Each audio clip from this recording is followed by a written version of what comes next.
everybody, to our panel discussion on how customer experience can drive awareness and word of mouth. I'm Jim Rudall. I'm the General Manager of Intuit Mailchimp in EMEA, and I'm very excited to welcome our panelists and to be moderating today's conversations. So I'm going to introduce our panelists in a second and allow them to say a few words about themselves. But first, I think we should very quickly talk about what we're going to be covering today. So in a highly competitive market, customer experience has become the cornerstone for building brand awareness and fostering positive word of mouth. So this panel is going to explore the strategies and tactics and practices that businesses can implement to leverage exceptional customer service as a catalyst for organic promotion and customer advocacy. So we're going to dive into topics like the role of exceptional customer service in creative, positive customer experiences, actionable strategies to constantly deliver superior customer service, effective methods for gathering and using customer feedback and reviews, and also the importance of monitoring and responding to customer feedback to manage brand reputation. So with no further ado, I'm going to quickly introduce the panelists. So first we have Amy Vetter, Global Senior Manager, and Catherine, Head of Customer Insights at LeShuttle. And finally, last but not least, Chloe Ward, who is the Customer Insights Lead for Community Operations EMEA at Uber. So please welcome the panelists and let's hear from them very briefly about their experiences on customer experience and word of mouth. Quickly, Catherine, a couple of seconds on you and your expertise here. So, as I said, I'm Head of Customer Insights at LeShuttle, formerly known as Eurotunnel. That may be how you know us, although we prefer to be known as LeShuttle these days. I've been with the business for about 5 years. I've always worked in travel in some capacity.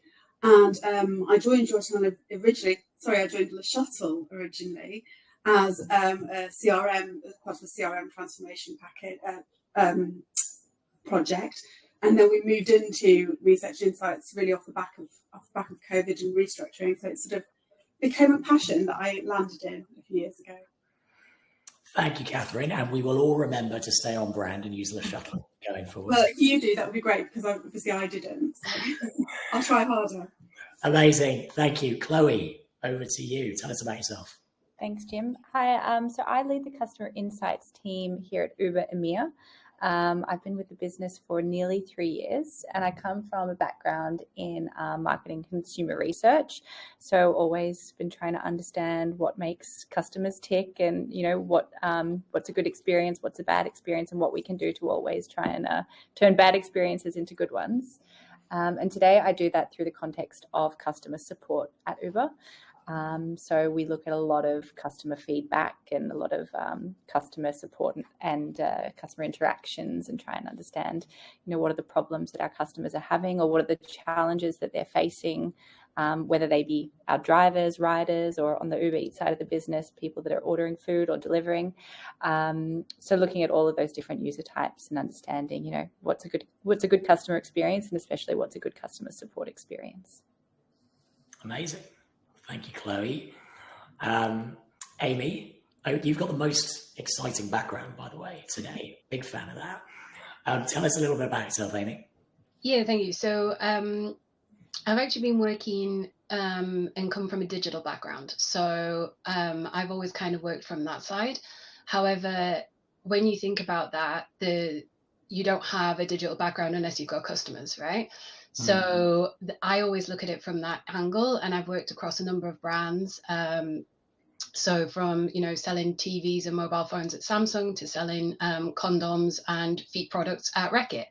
And now I'm in a different industry again. So it's the different industries, but everybody's got, consumers, and we all have our own customer experiences. And even stepping away from that as a human, we're all customers, right? And I think that's the thing that is the most important, is how, even in everyday life, how do we operate and how do we talk about different brands to our friends, to our family, right? How do we talk about it, rather than just looking at it from the flip side of how can a brand actually use it? It's how can you look at it both sides. It's a great point, and it's worth remembering as we go through this discussion that we're all consumers as well as experts in this. So I look forward to hearing a bit more about those perspectives. So, Amy, let's continue with you. So in your role, you focused on customer insights, especially in the pre-purchase phase, right? So it'd be good to understand a bit more about how delivering exceptional customer experiences before clicking that buy button helps to build brand awareness and encourage potential customers to talk about your brand. And I guess that's not specific to online, that's also in store as well. So I'd love to hear your thoughts. Yeah, sure. So there's kind of two stories. So I'm going to give you one as a customer, me as a customer, and one in my working life. So in my working life, how we did this at Samsung is you go on a website and you need that website to be smooth, right? You need to not be having to, do 50 million searches on the site in order to get what you want. When you're talking about phones, pretty much everyone knows what the phone model is, right? Whether it, no matter what the brand is, you know kind of what your phone models are. That goes out the window when you're looking at TVs, for example. There's so much jargon, and I was at Samsung for 3 years. I still can't even explain all the jargon to you. But trying to find that is so difficult. And we had like peak areas where we knew people were looking to buy a new TV. Turns out whenever a football thing happens, so the Euros and the World Cup and everything, people come up with the excuse of they need a new TV to have the full experience. Whatever you need to sign the money off, as a retailer, we're happy. So it's making sure that you are making it as simple for the person, but also on brand. So we had that insight of, we knew that people were going to be looking because there's an event. So the Olympics, the World Cup, etc. So we then branded around that, so we can actually make it really smooth. You then also, we were looking at how do we make this so that if you're unsure between two different brands, two different TVs, and not sizing, because sizing, you always start at, you want the cinema size, and then it's, you work out the budget and you have to drop down, unfortunately. But it's, okay, do you want this one or this one, curved versus not curved? And it's, how do you explain that in consumer friendly language so that people will then actually press that buy button and make it smooth, but also make them go, you understand me. You know that I want to buy this because the next big sporting event is on. So simple things, even just having the picture on the TV screen, instead of a black picture, have it with the football on, right? Have it with something. It's making the consumer feel like you are part of that journey. And then they go on, and we saw by making those little tweaks, and we A/B tested and made sure it was right, we saw such a sales impact with that. From a customer perspective, me being the customer, a few years ago, I was looking to buy a new car. So obviously when you do that, I go online because I like to go online and then narrow it down before you go and have a beautiful time in the car showrooms with everybody. So narrowed it down between two brands, and I will name and shame slightly the two brands. So it was a BMW and a Mercedes.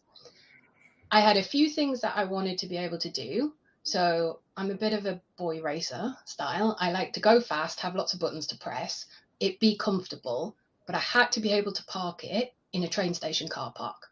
And those car parking spaces are tight. So I was like, those are the things. Looked at it all online. Turns up at the BMW showroom. They're like, yeah, fine, here you go. Here's the car. Guy comes with me. We goes around. He takes me to the actual train station car park that I will need to be able to park in, and lets me park it. Hats off to me. I got it in first time. Did have the camera, but we don't need to talk about that. Goes to the Mercedes, says the same things. I am still waiting to park that car anywhere. He didn't let me park it even when I came back into the Mercedes showroom. He said, oh, you can just leave it here and I'll park it. Okay. So there's your pre-purchase. I was like, I don't know if I can park it. So obviously I bought the BMW. So it's little things that if a consumer's giving you signals, take them and run with them. because it might not be as big of an expense as a car, but take them and run with them, because we saw that with Samsung. Put the football on the TV screen, you get more click-through. If we knew that you were more interested in the Olympics in a particular sport, put that on the screen. It's just That's those fascinating. little things, and it really helps. It really does. And I can relate to your TV story. The Euros was on this summer. I bought a new TV. Yep. And I guess with the BMW versus Mercedes story, I bet whenever you spoke to somebody about your new car buying experience, Yeah, you didn't it say came out. about Mercedes. That's what I spoke about. Exactly. Yeah. Exactly. So Chloe, with that in mind, um, as a consumer, I know that Uber played that word of mouth played a huge role in the spread, the growth of Uber. So could you give us any insight into how Uber specifically leveraged word of mouth to get that organic buzz going? Any insights there? Sure thing. Yeah, rightly, as you say, I mean, word of mouth played a huge role in generating first-time customers, and it was a pretty hot topic to talk about when Uber launched onto the scene. And I mean, it just gave us a product that was so convenient and so accessible. It sort of felt like magic, really. I remember ordering my first ride and it showing up and just being like, I can't believe this works. And so as a customer, if you're signing up as a consumer, it was really easy. You simply downloaded the app, you set up your user account, and you were ready to go. And then things like discounts that were offered to first-time users given by a referral from a friend helped to kind of fuel some of that growth. And if you were a driver, all you really needed was a car and a license, and then you were able to pretty much sign up and get on the road, and that really opened the door to flexible work. And so what Uber did, I guess, was harnessing the power of technology and building a peer-to-peer platform. It gave us an on-demand convenience. And that model was brand new to the transport sector, and it leveraged tech. As I say, it was convenient and it worked. And so naturally, people were pretty excited to talk about it. So how does a company leverage that conversation and that excitement that people are talking about? Well, for Uber, they launched a referral program fairly early days, and this was a way to generate growth on both sides of the marketplace, so amongst both our drivers and our riders. And to this day, we still have pretty active referral programs that play a critical role in generating new growth and generating new users. So whether you're a customer and you're ordering food or you're booking a ride today, you can refer friends or family, and that will help you gain a discount or a deal on your next order. I see everyone nodding. Maybe you've experienced this as well. But for our earners, so our drivers and our courier partners, they can also refer people to sign up. And when they sign up and then they start taking trips, for example, maybe they take 5 trips, then there is a financial incentive for the referrer. And we also have a mentor program. So we have an earner-to-earner mentor program where we have new drivers who are linked up to a more experienced driver via in-app chat. And then that experienced driver can give them tips and trips on how to navigate the platform and really provide guidance for those who are starting out with us.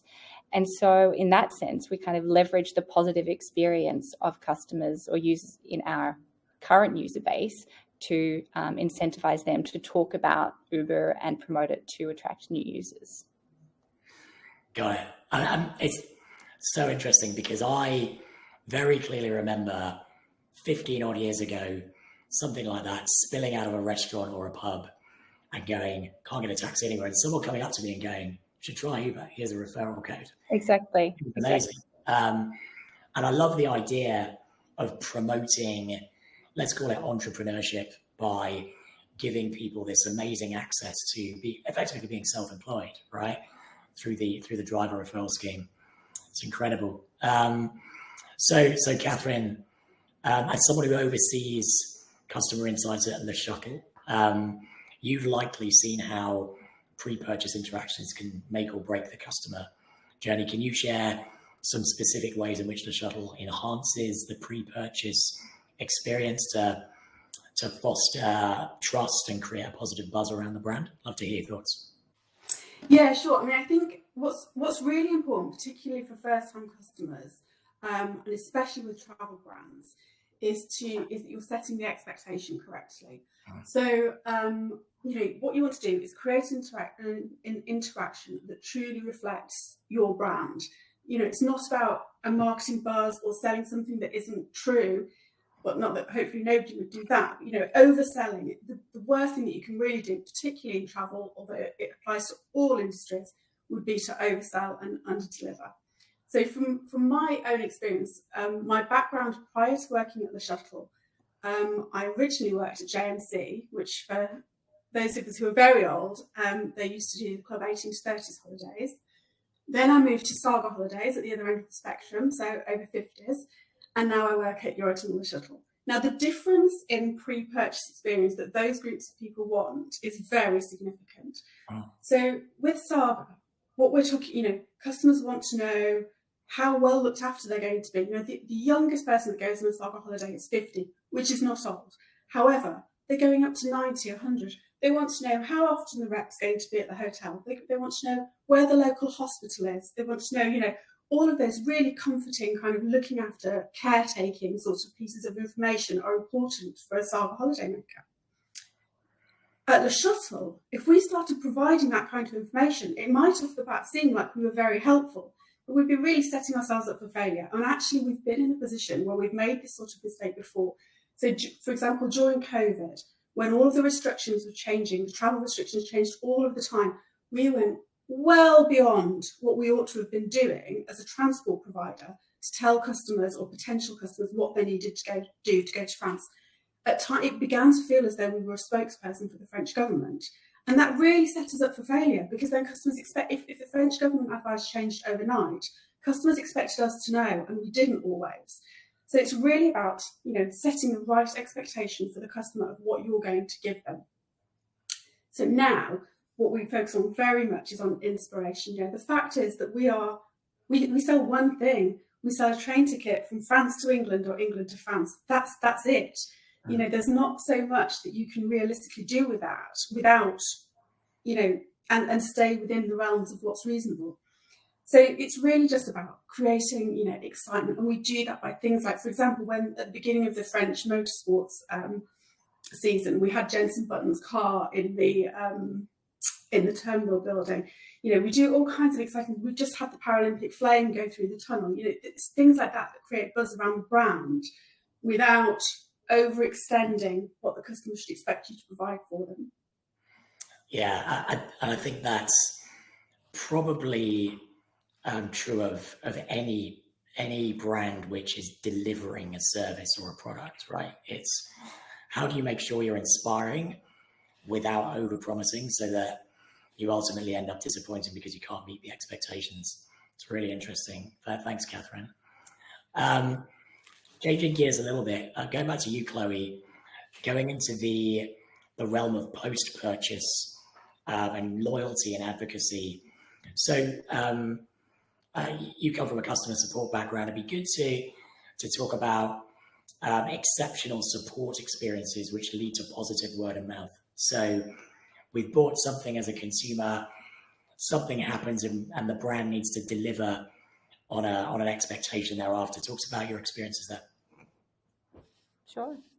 I think it's important to set the scene here that when customers contact support, it's generally because something hasn't gone as planned, right? And they're unhappy with the outcome, or they're facing a blocker somewhere along the funnel.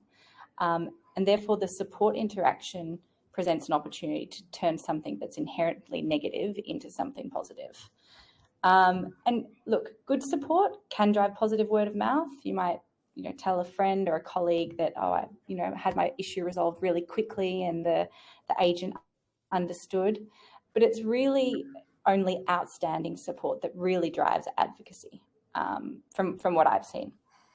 So customers who feel like you really heard them and that you really showed up and sort of went above and beyond are the ones who are most likely to share their positive experiences with others.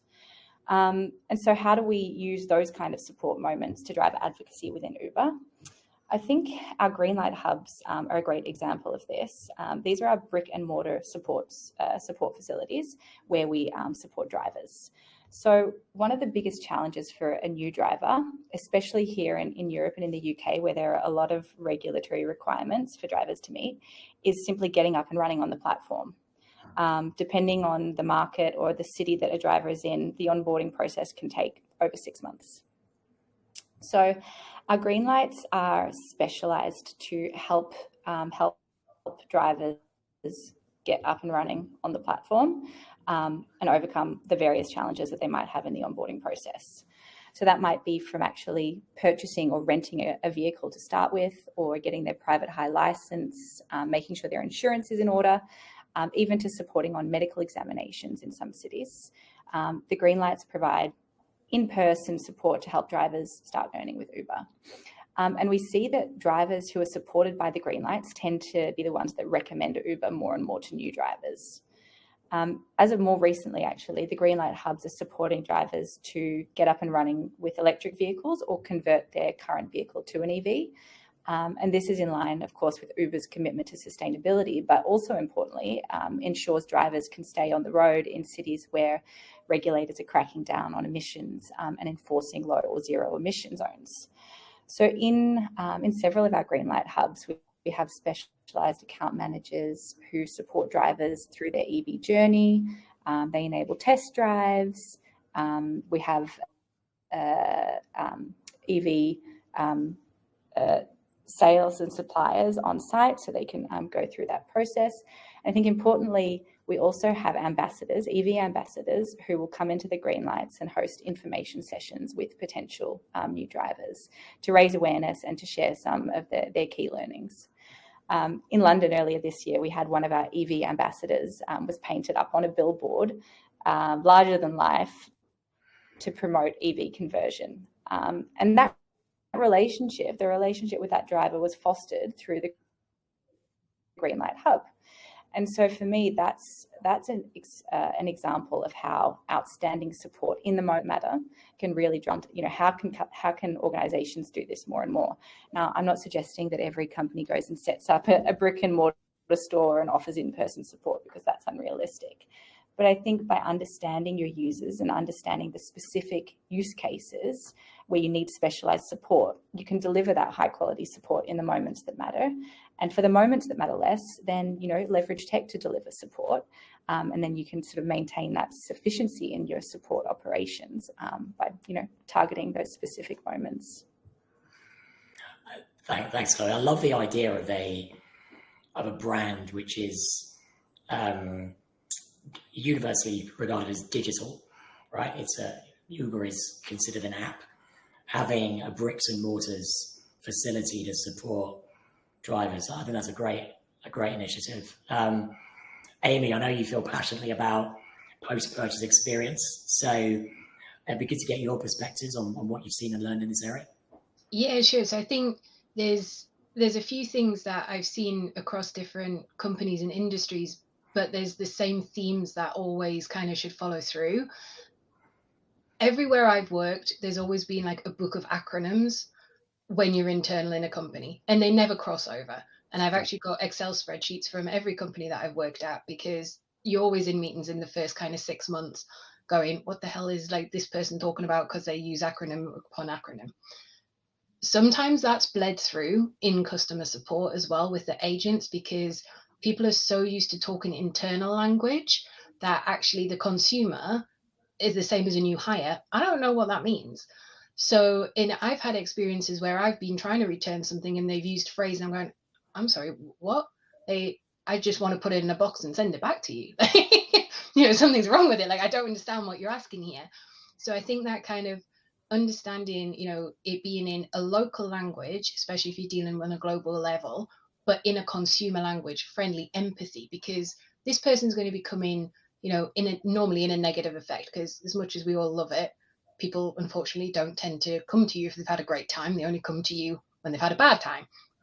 So it's how do you turn that and make it as seamless as possible? And talking about the tech there, from Chloe, literally yesterday, I've got a bit of an iced tea obsession. I get it delivered on subscription from Amazon. Never had a problem, been doing this for about a year. Probably need to go and see some sort of addict issue, because I do get through a lot of iced tea.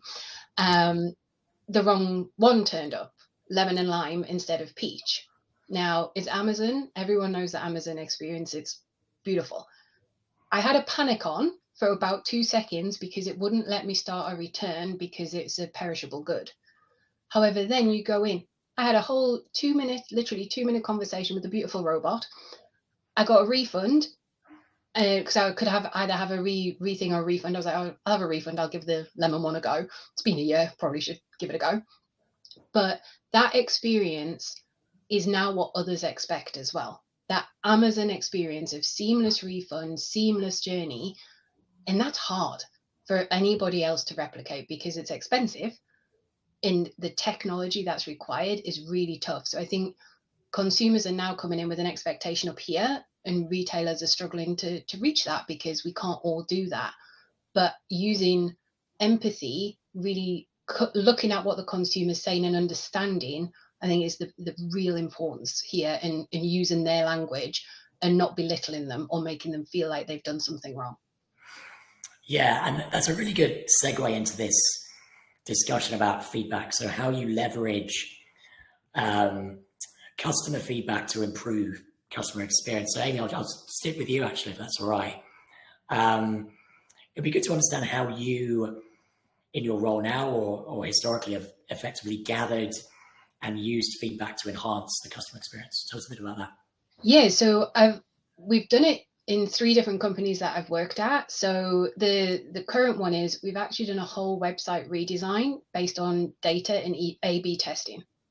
So instead of it being like designer opinion number 1 and like we just do it and that's how you go, we've actually taken the consumer behavior, their behavior online, and redesigned our website based on what they preferred.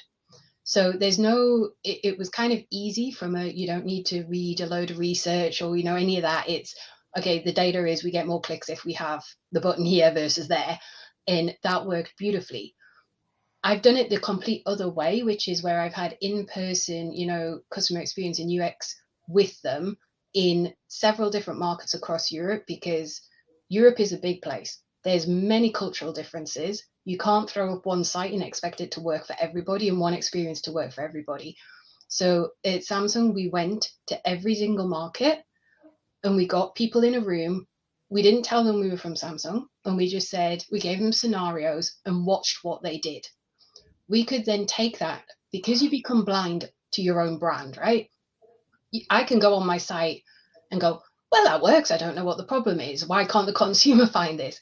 That's because I know where it is, right? The consumer's coming on and going, I don't know how to find whatever.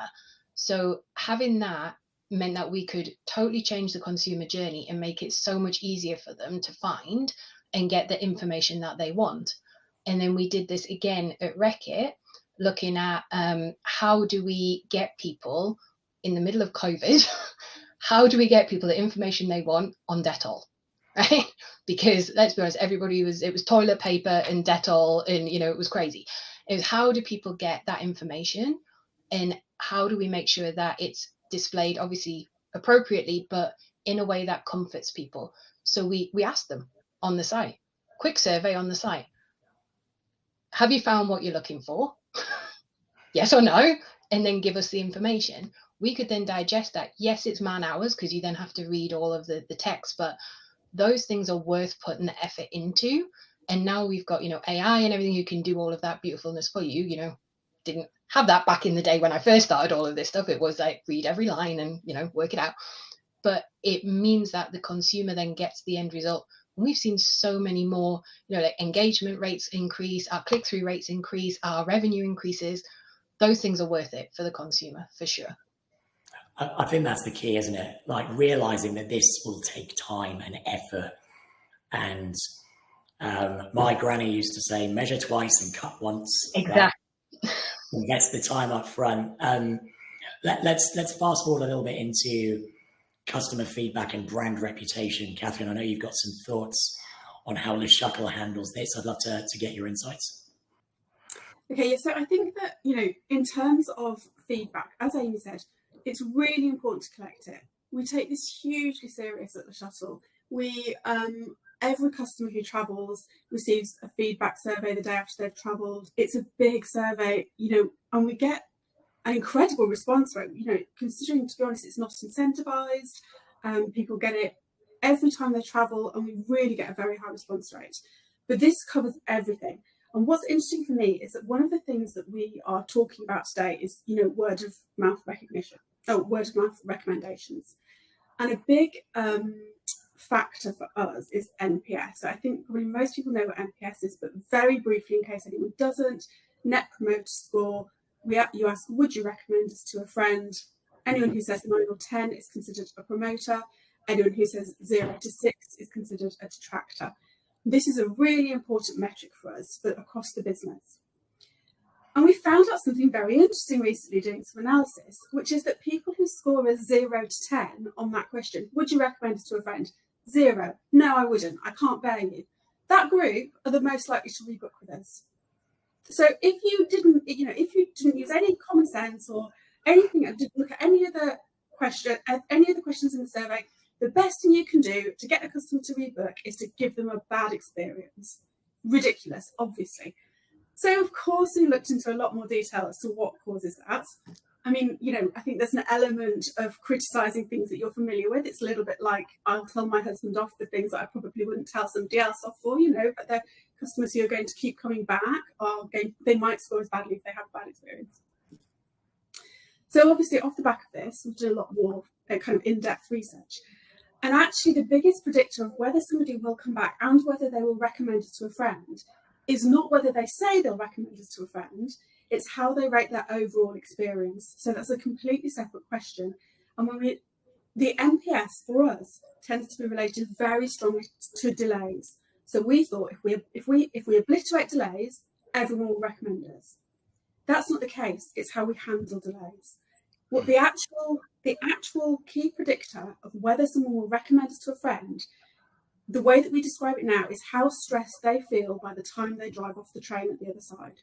So they might be half an hour late, but if they could navigate their way through the car park easily, they didn't get lost, they didn't get pulled into border force, they didn't have their car searched, all of that obliterates a 30-minute, an hour delay. So those are the things that we now work on, and specifically it's the ease and efficiency of getting around the terminal. So driving through passport control, through border force, round the car park, something which occasionally looks a little bit like a slalom course depending on how much work's going on, and onto the train. When they park their car on the train, are they stressed or are they happy? And that's what causes them to recommend us to a friend. So that's what we really focus on, ease and efficiency. That's incredible. And interestingly, that type of feedback covers all the areas, like let's call it the pre-journey, the journey, the post-experience. So you're having to think about what that customer is experiencing, not just in the travel itself, but in the build-up and once they roll off the train as well. It's really interesting. In the interest of time, Amy, I'm gonna limit you to like a minute, if that's all right, just to get your thoughts on customer feedback and brand reputation. So it's super important. We did it a lot, and there's two things that we have done at different places. So one being, we actually changed our marketing depending on what the feedback was on phone launches. So we could understand social listening immediately, as it's still being presented on stage, and pivot our marketing around that, and that's vital.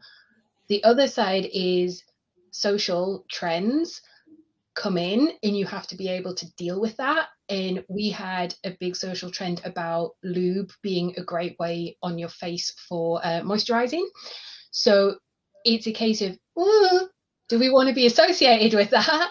But at the same time, running with it, right? Because that's a great marketing, but also they understanding what the consumer is actually doing and how do we make that something that we can then utilize as a business, but also within the realms of, understanding what is going on in the marketplace. So it's super important, super important.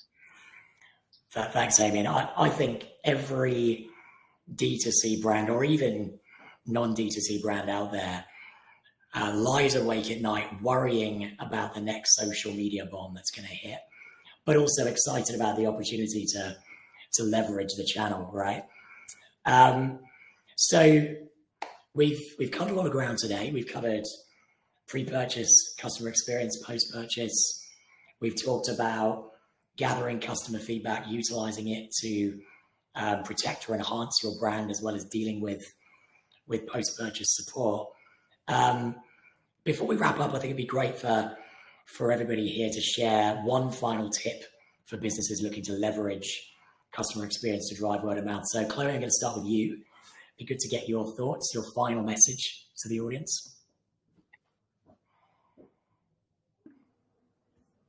Thanks, Jim. Yeah, I think as I alluded to earlier, it's about really understanding your users and their needs and motivations. What are the specific moments that matter to them most, and making sure that the support you provide in those moments meets their needs. You don't need to deliver high quality support when it's a really light touch point, but you need to be there for your customers when they need you most. Got it. Thank you, Chloe. Catherine, your final comment? Now, I would say two things really. First of all, do your housekeeping, respond to customers, don't ignore them, get the basics right. That's super important. And if you're not going to, at least set the expectation. So if it's an anonymous survey, tell them you can't respond. If you need a response, contact us another way. And then secondly, find out what genuinely drives people to come back to your business, because as I said a minute ago, it might not be what you think it is, and work on that ruthlessly. Get everyone behind it. Don't stop talking about it until people are listening. And yeah, perfect that. Amazing. Thank you, Catherine. Amy, your final comments? Don't be afraid to ask the consumer what you need the answers to, but when you've got those answers, do something about it. Don't ask for feedback and then don't do anything with it. Take that feedback and action it, because that's when you'll see the biggest changes in an organization. Got it. So thank you, Catherine, Amy, Chloe. I think my primary takeaway from this is that customer experience requires time and effort and investment to get those understandings and then action them at the back. And I think the other thing for everybody to remember is that customer experience isn't just about retention. I think what we've learned here is that amazing pre and post-purchase customer experience is a driver. It's a means of building brand awareness and delivering that word of mouth organic growth that every brand is looking for. So thanks again for your time, everybody. For the audience, if you have questions, feel free to leave them in the chat, and we'll be following up by email to make sure everything gets addressed. So appreciate your time, Amy, Catherine, and Chloe, and have a great day, everybody.